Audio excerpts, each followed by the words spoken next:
Good evening, guys, and to our listeners, welcome to episode 4 of the RIT Nerds podcast.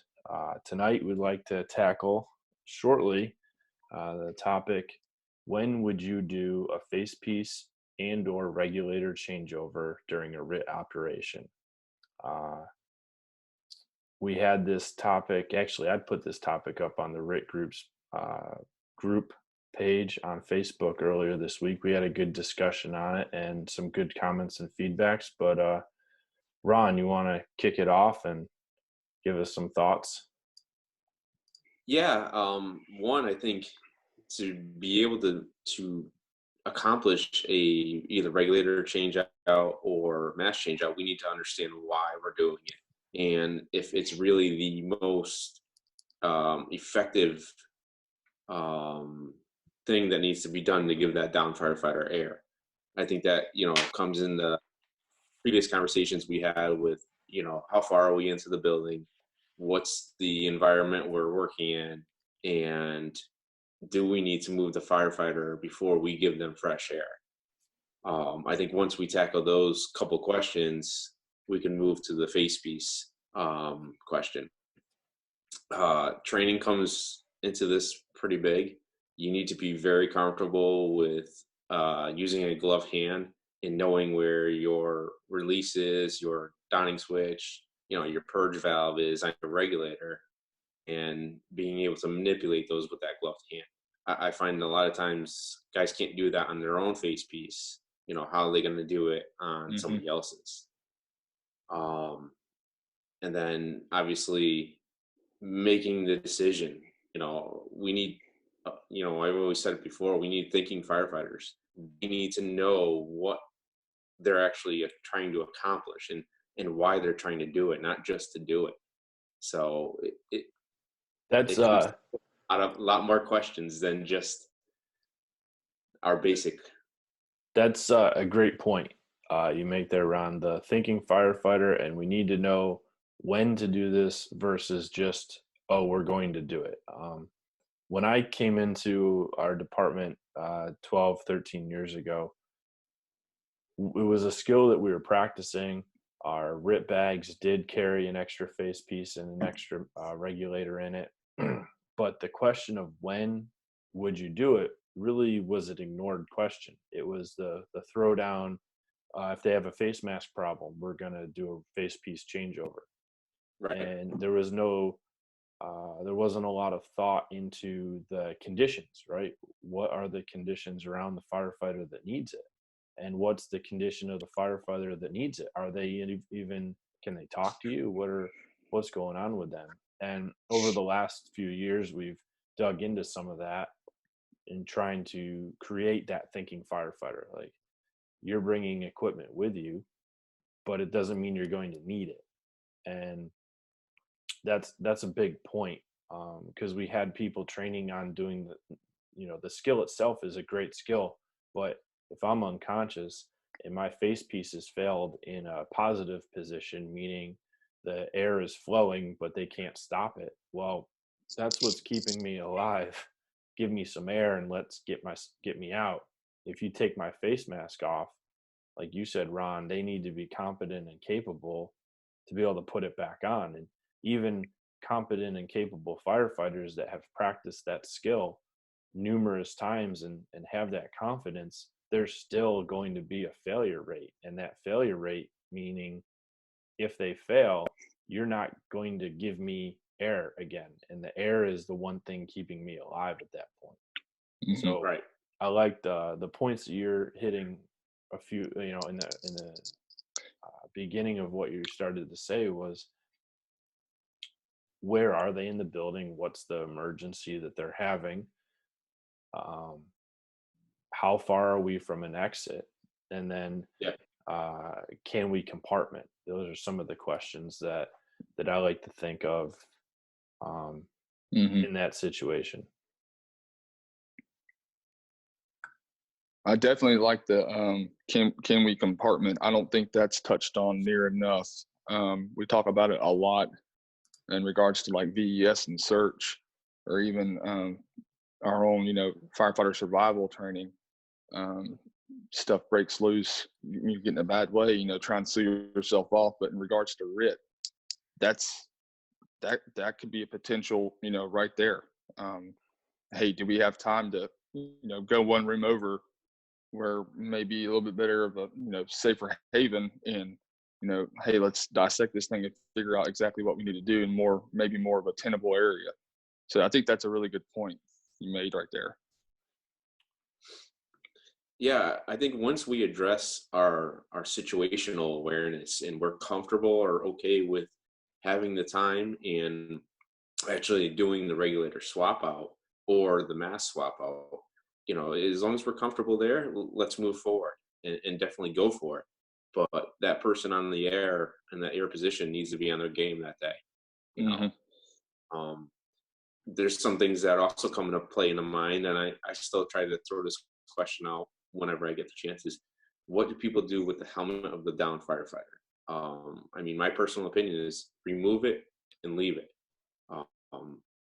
We'll get it later, obviously. But it's in the way when we're moving the downed firefighter, when we're trying to provide air, even a simple drag, it's bumping, moving, and possibly dislodging the mask of that downed firefighter. So I think once we get the firefighter positioned, remove the helmet and have somebody else you're working with say, listen, this is what I need. I need the regulator or I need the mask. And then it's go. So going off of what you just said, Ron, with removing the helmet, I don't know if it's popular where you're at, but I see it all the time at work.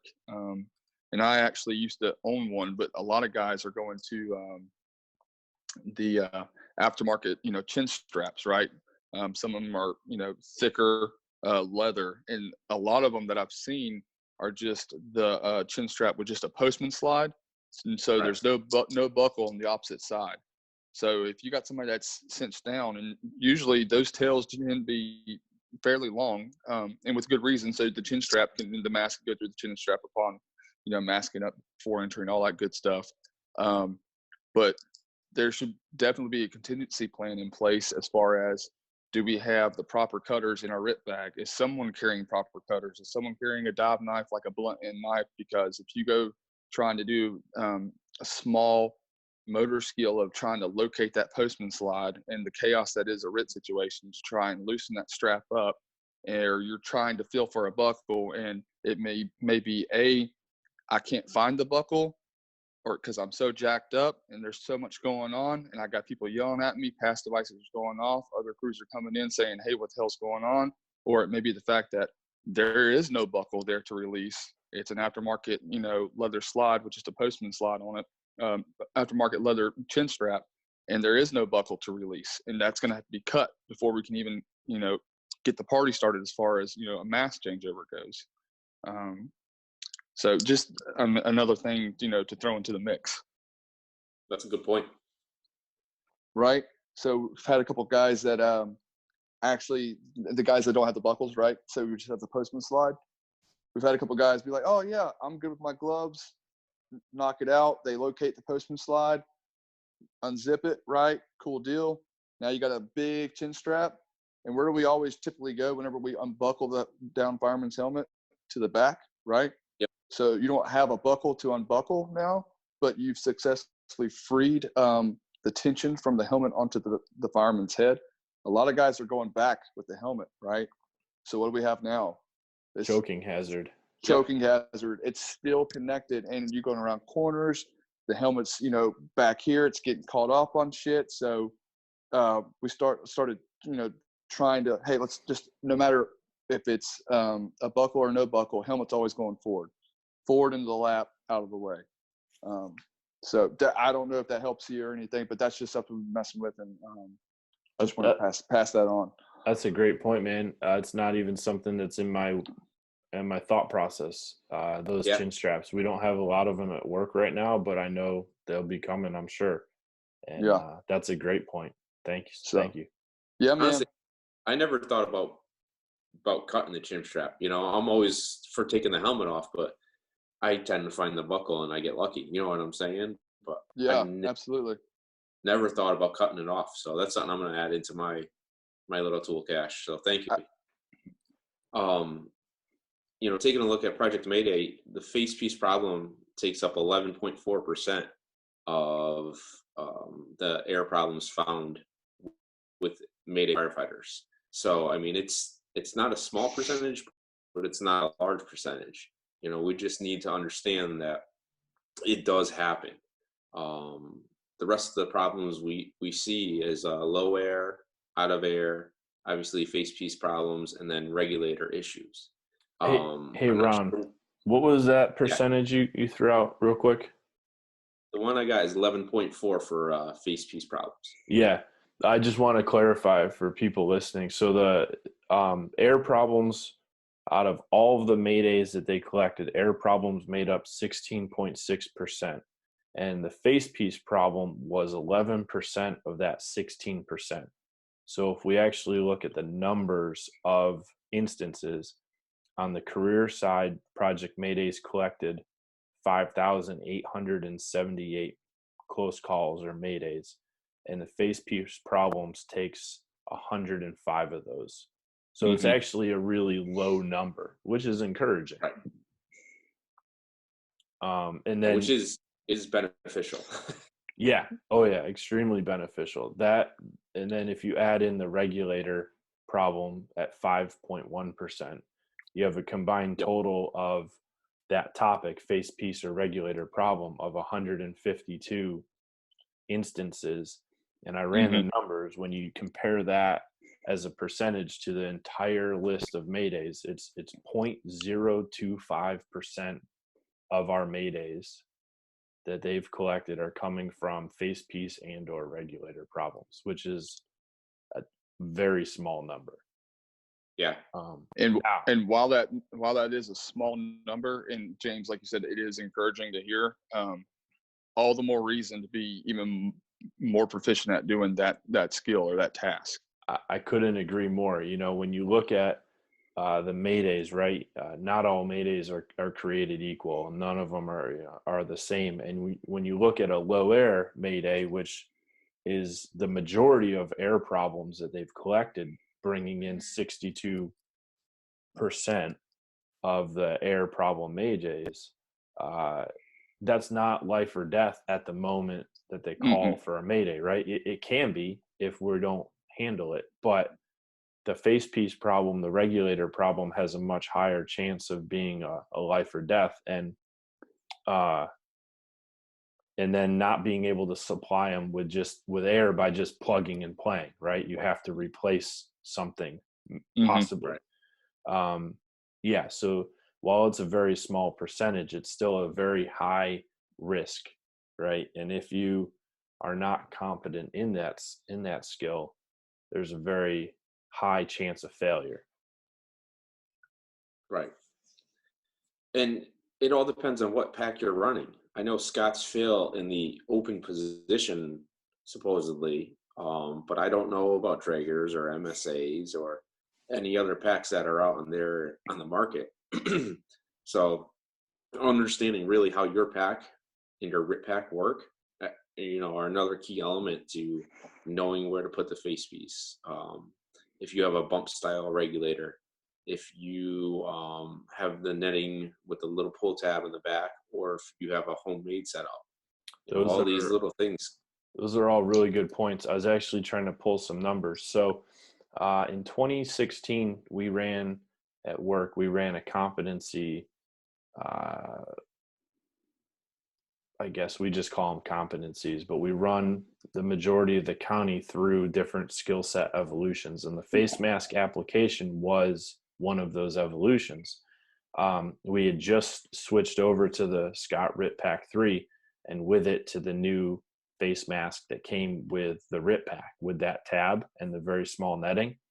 And I can't find the exact numbers, but one of the results, because our failure rate in that evolution was fairly high, one of the results was we switched back to the older style RIT mask that had the larger net and it had no pull tab.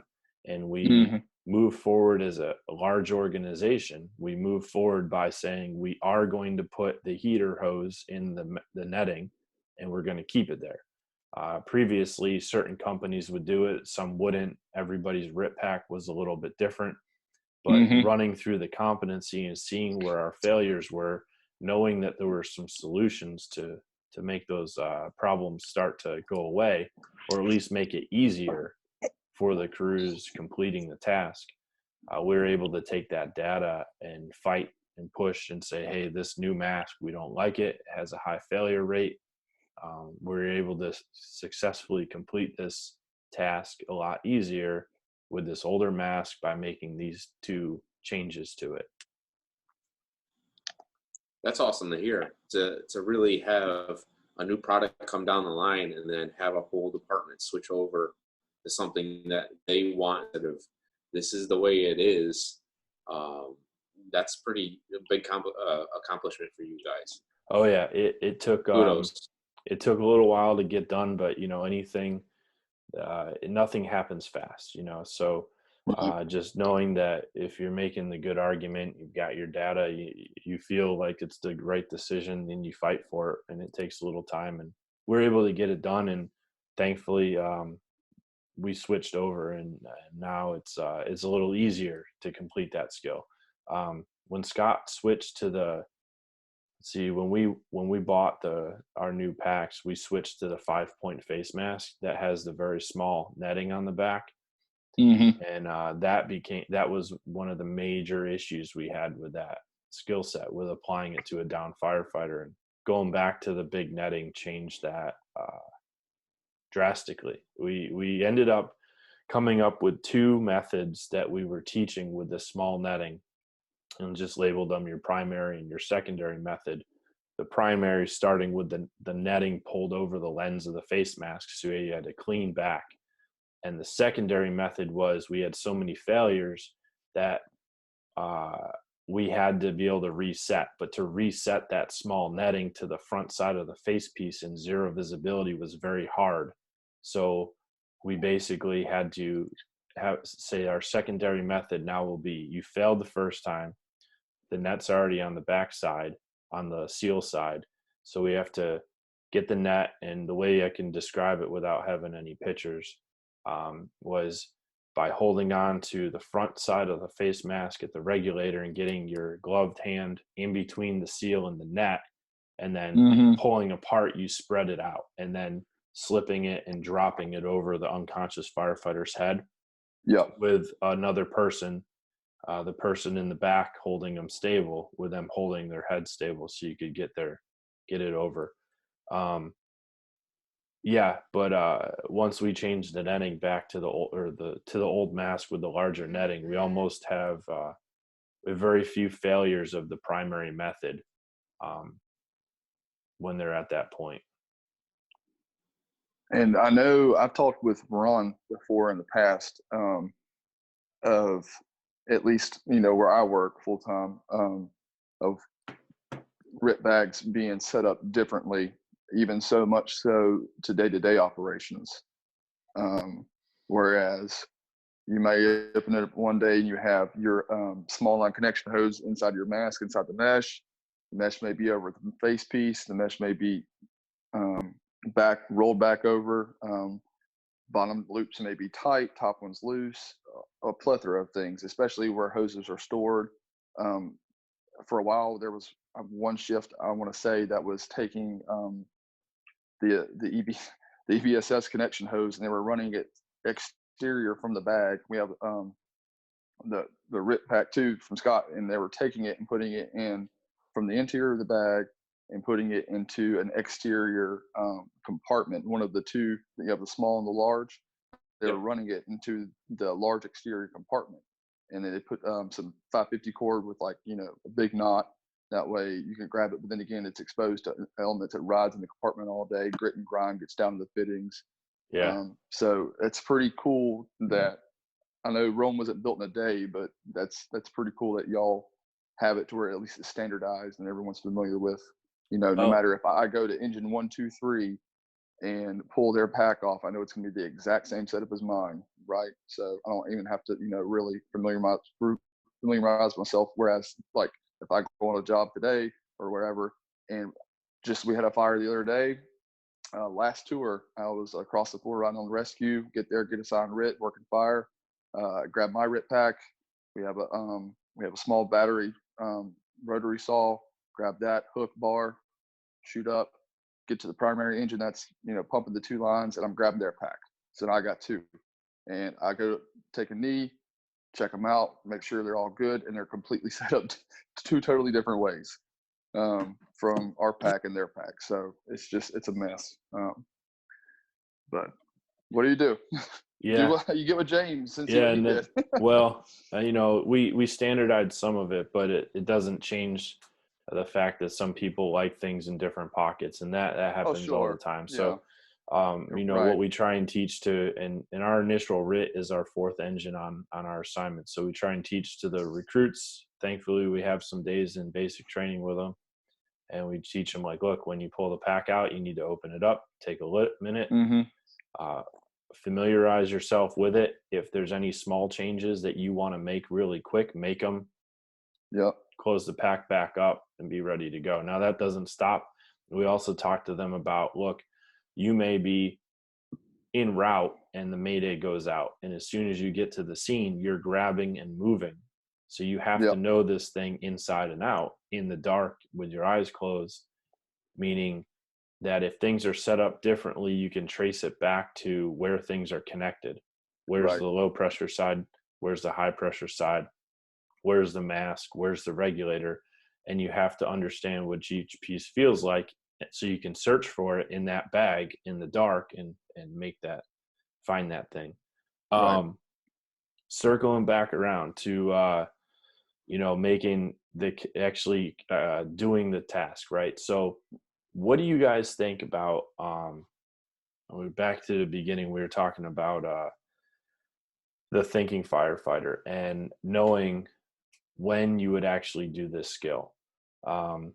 Let's talk about some face mask problems that occur, right? So if you hear the Mayday go out and it's a firefighter calling because they're low on air, they're having a malfunction in their face mask. So obviously one of the solutions is going to be getting them air and then getting them out, or getting them out even before we can get them air. But you guys come inside and we find them. Where do you draw the line of, I'm going to call the face piece changeover, or let's supply them with air and see if we can get them out? I think a lot of that, it's going to be a cop out answer because a lot of it is so situational based. But I feel like one of the number one things that goes into, and this is all from theory, because I've never been on a Mayday where I've had to go into a fire compartment and change someone's mask over. Hope I never have to. But I think one of the things that comes around to deciding if you're going to stay and play is obviously that's going to be based off of how deep. If you're, second story, third, conditions, what's going on around you, the company's making the push, things of that nature. But if we get there and if I get to run and say I'm the air guy, or I'm, the identifier guy that I'm going to identify, like, hey, this is the guy, blah, blah, blah. And I rub my glove across his face piece and there's no lens there, right? It's the lens has failed. We've had a face piece failure, and it fails in the open position and it's spewing air, right? He's low, he's banging.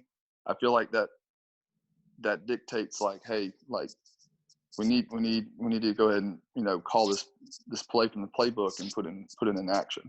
Cool. So I feel like any lens piece failure is a necessity for a face piece changeover. Let's break that down a little bit, because there's some key words that you said that I that are good indicators, right? You said they're pretty deep in. What does that mean to you guys, right?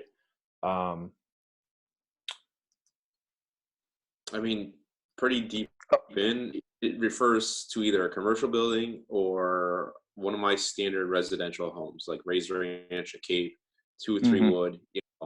That's how I base it. Then again, at work, my average style or average size house at work is 7,000 to 9,000 square feet. So Yeah, you got those that's big houses. commercial building too, right? Yeah. So it's Right. like, I do most of my RIT operations obviously at home more than I do at work because we usually have an outside agency coming in for our RIT team until we can free somebody up. But at home, I'm stuck at, Three Woods, Capes, and Ranches. So unless we're in an industrial building, I'm, I hate to say it, I'm pretty confident there's going to be a window or a door near me. Mhm. Well, And I that's think, and that's a good point. When you teach search, or when we teach search now, we started teaching like what's the best thing for the victim, right? Not what is the best thing for me, but what's the best thing for the victim. And in the residential, if we can, we compartment, and then if the fire allows us, we ventilate even Yep. before we move them out, right? Yep. Because right. while we're waiting for a ladder or while we're getting our wits about us, the quick question, is it better to drag the victim down a smoky hallway over all the hose that is dragged down there, trying to get them down a set of steps with 10 people trying to get up, Yep. or shutting the door and opening a window? Yes, it may take longer for us to get them out, but if we can turn that bedroom into a survivable atmosphere, the rush goes away. And it goes the same thing for this, right? If you are in that residential where you can compartment and then supply them with air before you can get them out, even if it's just a buddy breathe, right? Yep. With it failing to blow by, yes, their whole lens may be gone, but at least what's rushing out of their face mask is clean air. Right. Right. So some interesting numbers though back from Project Mayday. When you look at they broke down the locations of air problems, and even though air problems is a fairly low number, the majority of them are happening in commercial structures, with 43% coming in commercial structures. And then your next number is 38 in residential, and he puts apartments down there at 13%. So, kind of looking, I guess it changes a little bit because most of us would say an apartment is residential. So if you add those two numbers together, I don't know if Don means by apartments that you're not in a, the rest of the residential component means you're in a house, a single family or a townhouse, and then your garden apartments and high rises got thrown into the apartment one, or what. But still staggering. We run less commercial fires than we run residential fires, and half of those air problems are happening in commercial fires. And the hard part there is that low air alarm, right, or low air mayday can very easily become an out of air mayday in that commercial, because it's so hard to reorient yourself in that type of building. Right. Well, I think once you establish, like you said, what we're working in and getting that space tenable for everybody to work in, you need to move forward. Like Chad said, what's the face piece actually like now? Where are we sitting? Is he breathing? Are they talking to me? Is the regulator actually flowing and doing what it's supposed to? Or is the face piece deformed or, even off? I need to know that to keep moving forward. And I think that helps determine my next move. Right. That's going to dictate what you're going to do next. Right. So obviously any air is good air as long as it's moving past the face. I would say if the face piece is deformed, depending on how my environment is, I'd probably just do a regular swap out or hit him with the UAC, give him more air to keep that air flowing by his face piece. I fall onto that same side with you, Ron. If the face piece has failed, that's extremely bad, right? That person, it's one of the worst problems we could have when dealing with this. So the heat failed the lens. We have a hole in the lens. hopefully by the point that we've made it to them, we've controlled that fire. The Right. best thing we can do is protect them from the heat and supply them with air. Um, Again, though, my visual right now of a face piece failure is a hole that's the size of 1 or 2 inches. But as Chad said it before, if the lens is completely gone, that's different. That's a different problem. And again, Right. coming back to how far into the building are you? Um, the biggest thing, I guess, is circling back to being a thinking firefighter. I was thinking about something the other day, right? Our the fire grounds we were on have such a rapid rate of transformation that a decision you make in one moment could be the right decision, but 30 seconds later, when you find out one more piece of information, that decision Hmm. becomes, it may have been the wrong decision. And it Right. wasn't wrong at the time, but now that we have some more information, we go back and say, I actually want to move in this other direction. It doesn't mean you made a mistake. It means that you are continuously evaluating your scenario. So something that may have You're started as let's supply them with air and start packaging and moving could turn into we need to do a face mask changeover because it's going to be 15 minutes until we get out of here.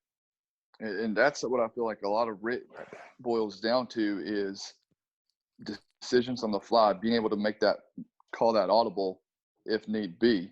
Um, Ron, I know you texted me a while ago and you were talking about we were talking about face piece things as far as like training is concerned. How do you get that realistic face piece damage or face pieces, messed up or whatnot? And down my previous department, like we would go through. We even did this in recruit school down there, as far as okay, if you have a face piece, like James was saying, 1 inch hole or whatever. For the longest time, those guys were teaching us if this ever happens and you're aware that it happens, plug it with your glove, right? Plug it with your Right. glove, get somewhere good. One of the issues I have with that is, okay, so obviously I'm in a hot environment to cause a failure of my lens. And if I'm gonna, my lens has already been compromised, correct? So if I'm gonna plug that with my hand, and this is just a question, am I going to cause so much pressure that my lens is already deformed and compromised that I'm going to make it worse? Or is plugging my lens going to be good for me? That's an answer I don't have. Um, some of the other things we went through, like I was telling you, like we had a guy that had a face piece with holes drilled through it, and then that was the problem we worked, right? But if we're talking about when we're going to make the change, and again, comes down to some stats, numbers, and then a lot of theory put into application on the drill ground. Say we go to this seat of the fire, we go to the end of the nozzle where that nozzleman's calling calling his Mayday, or his slack man's calling the Mayday for him because he can't transcribe anything through the radio because his face piece is gone. He's freaking out about that, right? He needs air. That air is a big deal. So is he even going to be in the same spot by the time we get to the end of that nozzle, or has he tried crawl into another room trying to confine himself that way? So like air and water is not a big deal. I forgot. I think Jeffries says that air and water is not a big deal until you're not getting enough of it, right? And that's especially true on the fire ground.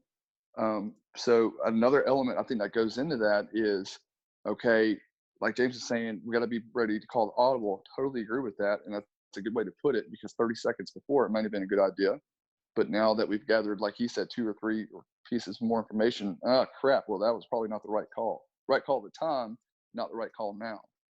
Right. But and I think a big thing that's going to quantify everything is as far as what are we going to do if we get to that space, the heat's controlled, then yeah, that's obviously going to be last time. But if it took that amount of heat to deform or compromise. Hey guys, sorry we had a little bit of a technical difficulty here and we had to restart our conversation, so bear with us and hope you're enjoying the show. Oh boy. All right. I got you guys. Huh? I got you guys on here. I just don't know where we left off. Ron was, or Chad, you were talking about heat, and I Yeah. think you're talking about a gloved hand on the face mask. Yeah. So getting back to, depending upon like when we're going to do this thing, when we're going to decide, like we're going to be decisive and say, okay, like, yes, he or she or whoever needs the face piece replacement. I think a lot of that is going to be dictated upon the fact of, is that environment, that the environment we're entering in, it may not be on our end, but when we get deeper down, like say if we're going after an Osman, if that heat element has not been controlled, right, we're entering the same atmosphere where it just screwed, his lens up, right? Who's to say if the firefight doesn't continue and all hell breaks loose because now there's a legit Mayday incident, and we know firemen to be problem solvers, right? So and I think I talked with you guys before about this. So if we don't have firemen continue with fireground discipline and continue with the mission of controlling that heat element, controlling the fire department and whatnot, that could be bad. that makes everything Right. that makes it harder for us, because we just had a guy calling over radio, or his buddies calling over radio, like, hey, Johnny's face is screwed right now, like he's burning up, blah blah blah. And all right, well, is anyone putting the fire out? Is anyone still flowing water? We need copious amounts of water still flowing at all times, because if not, then Johnny's partner's next, right? Especially if they're not de-assing the situation, and then we're entering that said environment. So I think a lot of that is going to be dictated by not only what our game plan or what our call from the playbook is going to be, but as far as making a regulator swap, doing a face piece swap. But I think what we probably need to take into account is, or at least someone from the RIT group needs to take into account of what's everyone around us doing. Right. Are task and functions still getting done? And if not, maybe James, comes in and he's our RIT officer with our RIT group. Maybe he needs to take a second while he's, using his tick, communicating via radio what we have going on. Maybe he needs to, take a second, redirect some guys, like, hey, pick up that hose line and put that fire out, right? So I think a lot of what we do needs to be based off of, okay, what's everyone around us doing? So I could be totally off base with that. I think that last statement is very important. I think when you say a lot of what we do needs to be based off of what other people around us are doing, and that hits back to the percentage of Maydays that are actually being accomplished by the RIT team, right? If it's such a low percentage at like 7% now, that means that other people, the other interior firefighters, they're accomplishing a lot of this stuff. So that's key, right? We have to be able to come in with a plan, but also be adapting to what the plan that's currently being enacted. If we don't want a worst case, or one of the worst things we can do at that point is come in and say, this is not what I wanted to do, and get in an argument with the crews that are actually working right now. James, come in, assess what they're up to, and then support that plan with minor changes. James, would it be a fair assessment to say that we need to be able to adapt and overcome? There's the shameless plug. At least I didn't make it. And that's honestly, man, that's one of the reasons, going back to when I started putting all that together, why I went with that name was it's good. Drives home the very basic, and one of my favorite sayings being conditions drives tactics. So the two of them work hand in hand, adapt and overcome, and conditions drive tactics. Those are big points in every class that we teach, no matter what the topic is. Go ahead. And while I'm real quick before we get too serious again, and while I'm on my dad joke kick, Ron, the next fire you go to is not going to have a window, and you're going to be like, damn it, I said I was going to use a window, and this house has no windows. You're going to have a fire in a masonry lodge. We actually we did go to we were called Rit, so the next town over. And it was a very odd, like, salt box style home, 2 floors, but the second floor only had a window in the bathroom in the middle of the house, and then a window out over the garage. And like the rest of the house had no windows the way the roof line came out. Mm. And they were doing all their searches up there, and it was hoarding conditions. And I said, if something's going to happen, our luck is it's going to be on the second floor, all in that crap, you know? Oh yeah. And luckily, they made a quick knock on it, and nobody was hurt. So, but Yeah. that I always think back to that when I say, yeah, there's going to be no window, or there's going to be a window for me to use. You know, that house only provided very little to work with. So, Right. you know, you were talking about time management, kind of. You know, I've told you guys this before. I use the 15-second rule. If we're not accomplishing what our goal is in that 15 seconds, either somebody else needs to try to do it, or we need to move on to plan B or C. Mm-hmm. You know, and that goes for regulator and face piece swap outs. Just because you're assigned the RIT pack going into the building doesn't mean you're going to do that task when you find or locate the downed firefighter. Right. Somebody else could be injured. We know that statistics out there that 1 or 2 of us is probably going to have another incident where it's probably could be Mayday material, you know, but we'll probably work through it with our team, I'm assuming. Right. But going in there, you know, if you're having a hard time getting the face piece on, and, you know, you start to think to yourself that 15 seconds, it's a very long time, even though it doesn't seem like it. Pass it on to somebody else. Don't let, you know, our hangups be the hangups of the downed firefighter. Right. I've seen guys twirl regulators around the face piece like it, Yeah. you know, it was a baton. So, I had the opportunity to go to, and I don't know if you guys, Ron, you may be out, James, I don't know if you're aware of it. It's called FDTN. It's in Indiana. And I went 2 years ago to do the fire camp, and it's like 7 or 8 stations, all live fire, pretty intense stuff. It's like fireman's Disneyland out there. And I had some guys from Boston, Kenny Hayes and Sandy Lassa, that were on the LODD fire with the last 2 guys, right? They were teaching a class or teaching one of the sections, and I'll never forget. Ron, I can't remember when we talked about it, but the 15-second you brought it up, and I'm beating myself up because there was in that Mayday there was like 3 or 4 down firemen. It was a cluster, right?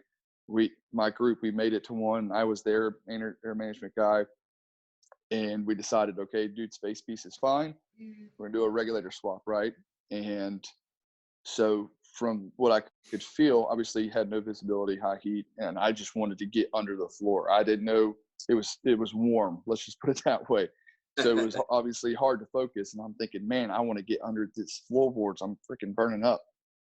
But the regulator was still in the mask. But if you can imagine the regulator looking down on top of it, if you would cut off the part that says Scott and has the air saver switch, right? You just literally would cut the regulator in half, correct? Yep. It does not feel like a regulator anymore. It was a banged up regulator that he used for training and whatnot, still activated the same way, whatnot, with the turn, half quarter turn. But when my palm went across it, it didn't feel like a regulator to me. It felt like the opening port of the face piece. So I had the RIT regulator in my hand, and I'm sitting there and I'm just going and turning, and I'm sliding off every time. I bet you I sat there and did that 20 times over and over, not understanding why it's not working. It should be working. I know what I'm doing. I've done this a million times, reps and all that. And I know this should be working. And literally it's the definition of being insane, doing the same thing over and over again, expecting a different outcome. And I never once thought in my frustration, because obviously when I get frustrated, the horse blinders come in, it's hot, I'm jacked up. I'm even more jacked up now because I'm fudging this whole thing up. Pride gets in the way a little bit too, right? and Exactly. I never hand it off to anyone else. My crew, everything else is done. My crew is sitting there burning up with me, just waiting on my dumb ass to get done, right? And I'm sitting there thinking, man, I'm making a fool out of myself, even though I know I'm squared away at this. The whole thing goes to kaput. After it's all said and done, we get to go in and check everything else. And they're like, hey, there's your guy. There's your fireman. Check him out.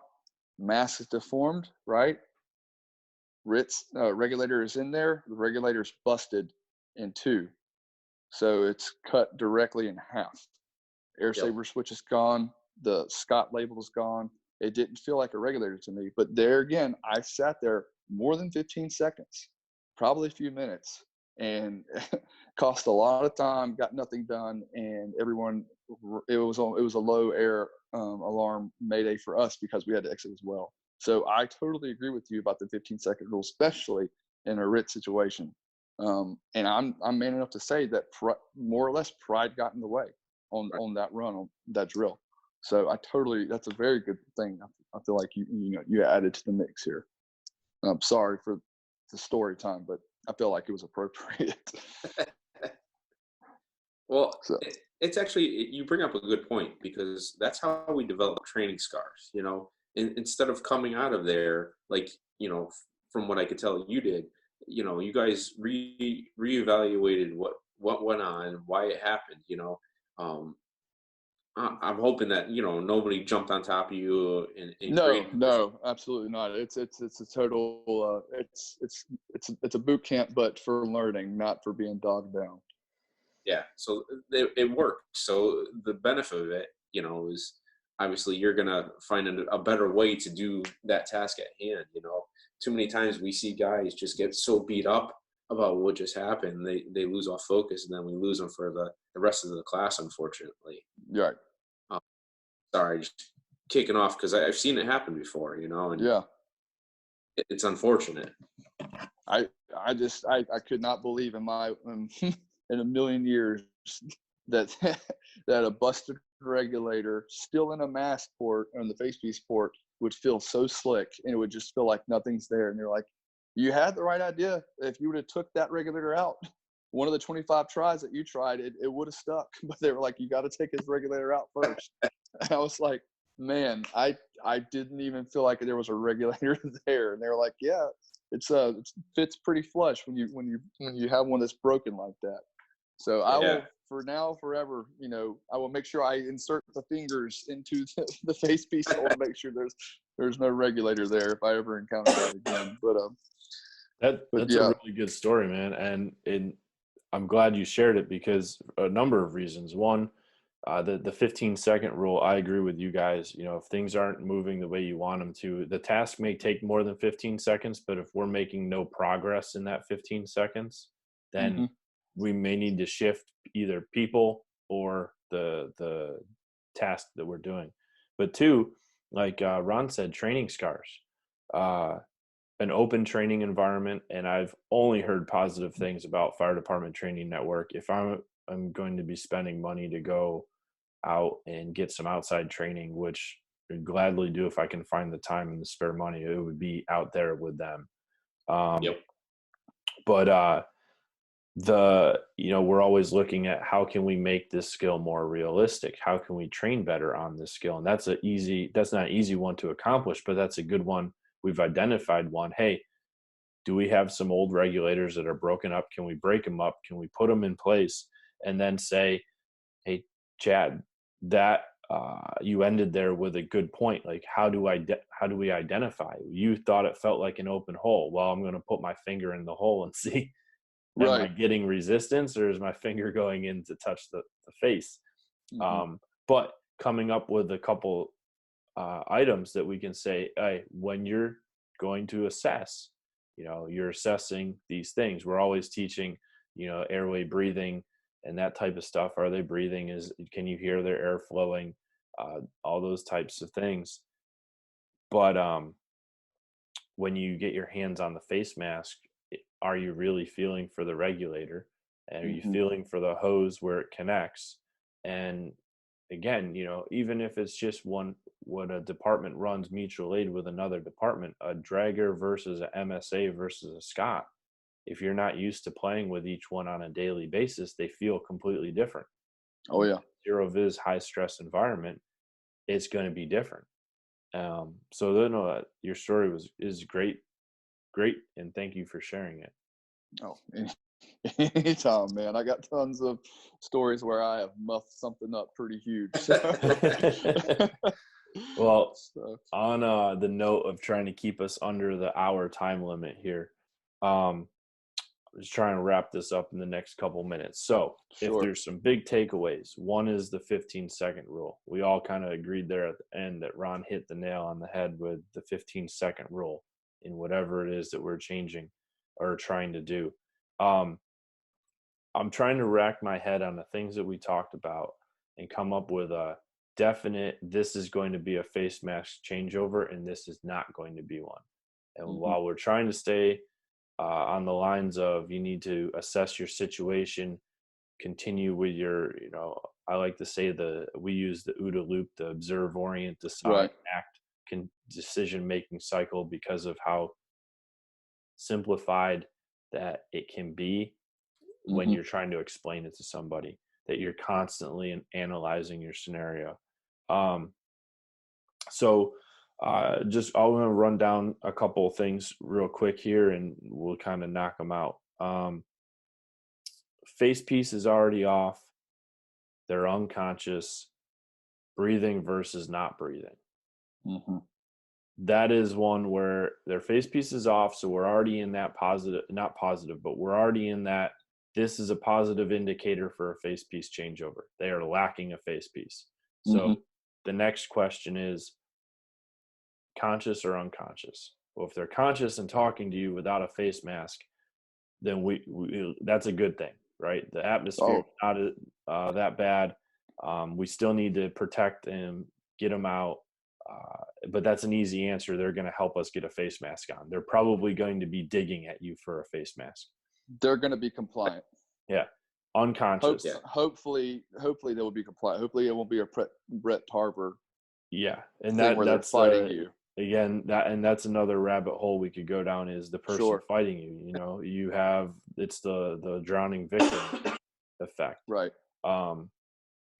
And now having to control them because they're not thinking clearly and get them out. Again, as long as we're moving to get them outside, we're moving in a positive direction. If they're fighting with you, at least they're still breathing and talking. That's the good thing. To the unconscious, okay? Breathing versus not breathing.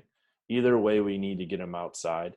If they're breathing, they definitely need supplied air or clean air. If they're not breathing, we know we're in a bad position. Again, time to get them out is important. And it comes back down to, a lot of these come back down to the point we were talking about earlier. How far in the building are we? Right. That seems to be a common theme in this. How far in the building are we? Again, for me, if it's one of those, I can't view the exit, then we're probably going to do that. All other items aside, there's like you guys have said, there's a lot of other things that are going to change my mind one way or the other. But my default is, if I can't see the window or door that I want to take them out of, then we may be spending the time to do the face piece changeover at that point. Right. Face piece is off. The conscious firefighter, again, we're going to give it to them and try and get them to comply. If they're not complying, we're going to move them outside. We're going to work in that direction. And short of getting in a wrestling match with them, because if we start doing that where we're trying to force something on them and we stop our progress to get outside, then it becomes a bad thing. So keep that forward progress of getting them outside. Here's some important ones now. Face piece is on. They're bleeding air, but we don't know where it's coming from. This has been one in the past where people are saying, well, they have a problem with their face piece or regulator. They need a new one. Let's do this. My position on this is, if they're conscious and talking to me, but they're bleeding air, yes, we have a failure of their system. The most important thing is get them outside again. And then 2, my move is going to be supply them with air and move outside. Yep. I agree. If I don't want to take off the thing that's keeping them alive, we Right. want to keep moving in that direction. Holes in their masks, and this is the hard one. It's easy to say yes or no, but how big are the holes? For me, if the lenses failed and we have a hole in their mask, short of the entire lens being gone, I'm going to lean in the direction of supply air and get them outside. Protect the face as we move them. With the people that are dragging and lifting and stuff, keep some protection on their face. But the time and the chance that we lose the air supply that we currently have, I don't want to take that risk in most positions. If the hole is large, and by large I mean the scenario you gave, Chad, where the lens is gone completely, that's a different ball game, where even though their air is leaking and bleeding out, we can give them more air. It may be bleeding out so fast at that point that we don't have more than 5 to 6 minutes of a fresh bottle until it's gone. Right.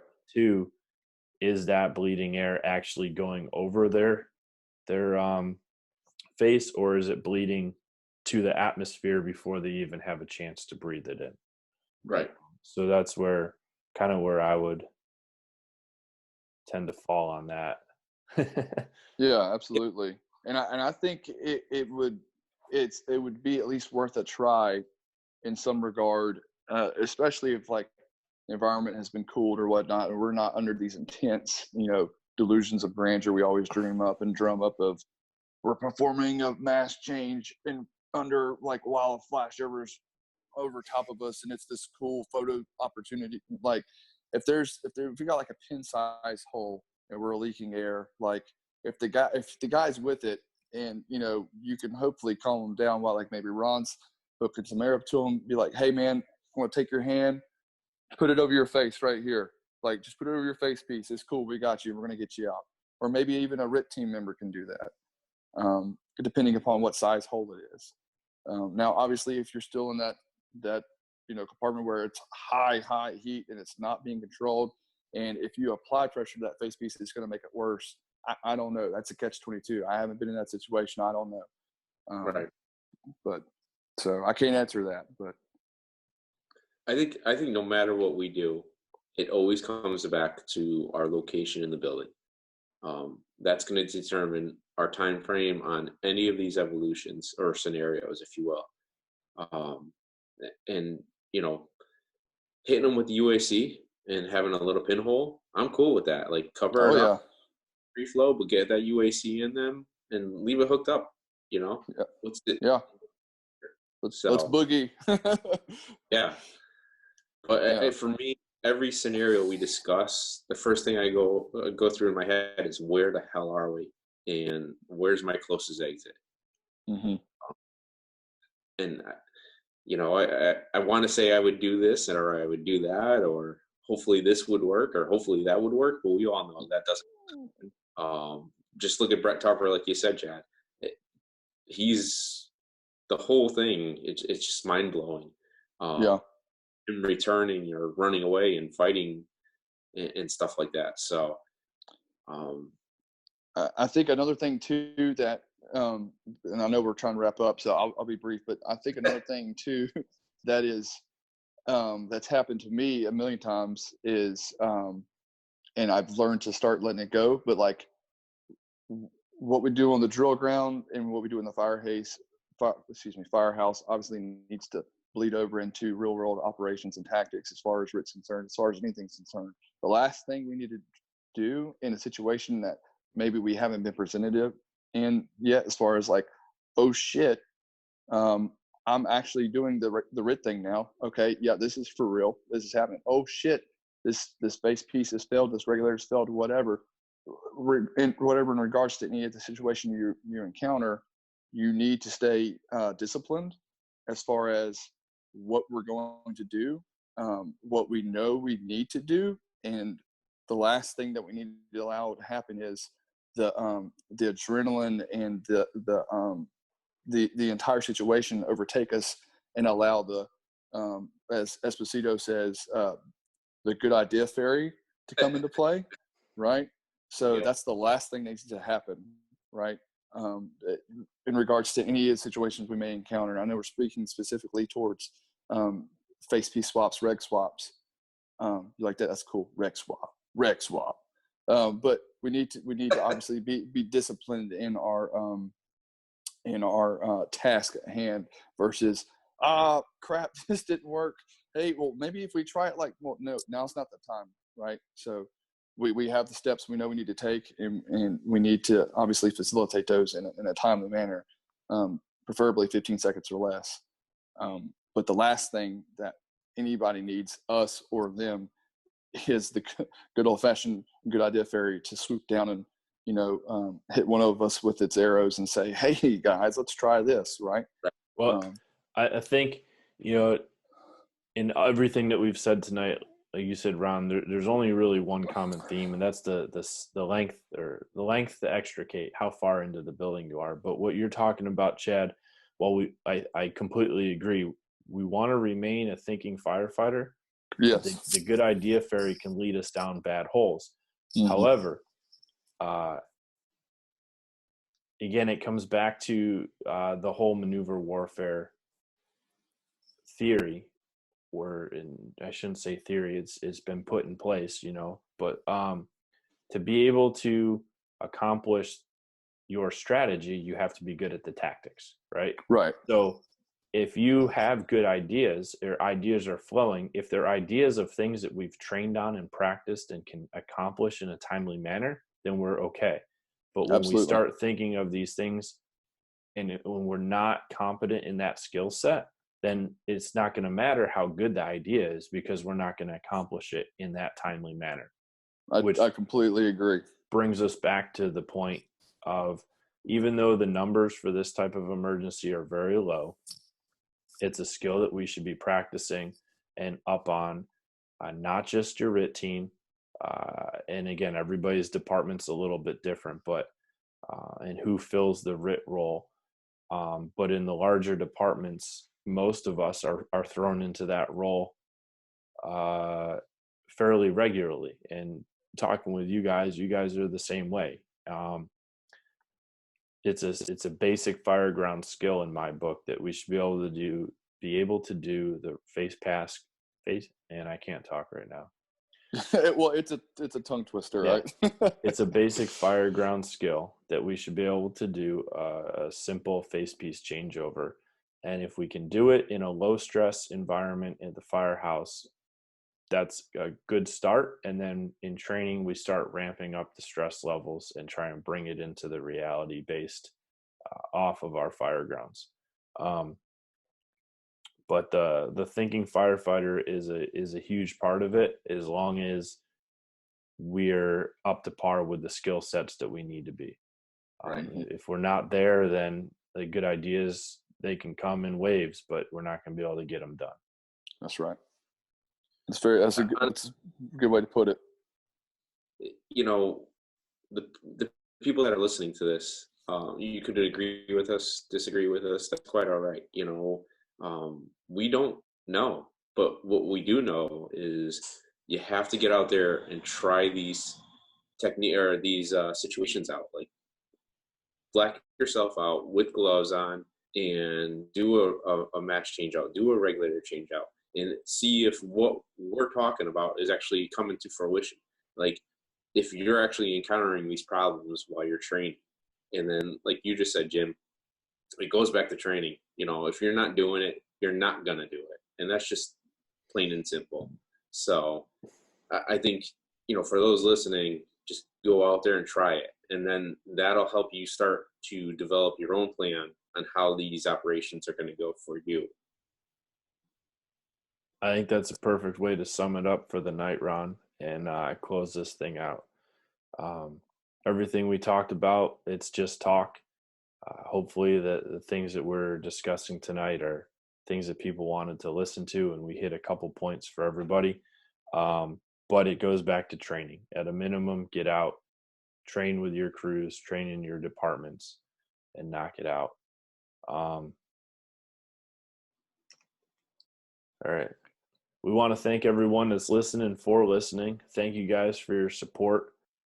If you're not a part of the Writ Nerds Facebook group, look for it, join it, and continue these discussions on the page. There's a lot of good things happening. We just formed it up about a week ago. By the time this hits, it may have been a couple weeks ago, maybe even a month ago. But we've got some good episodes planned. As you can tell tonight, we started off with the plan of having a 30-minute episode. I think we're now at maybe an hour and a half. So we tend to talk, and the discussions are good. But some topics we've got lined up for the future. We want to talk specifically about, if you're on the RIT team and you're deploying to an air emergency, do you turn on your bottle before or after you deploy? That might be our next episode. I hope it is, because that's some good discussion. Cool. I agree. All right. Good night, fellas. All right. Good night, homies. All right, peace. Thanks for not kicking me out of the Cool Kids Club yet. Yeah. Notice I said yet, because yeah. Peace. Listen, we can only do what we could do. You know that. I know. I Yeah. appreciate it, guys. No problem, Thank y'all man. so Thanks much. for jumping on. Oh yeah. I All right, appreciate guys. Have a good night. All right. All right. Bye. Later, fellas. Yeah.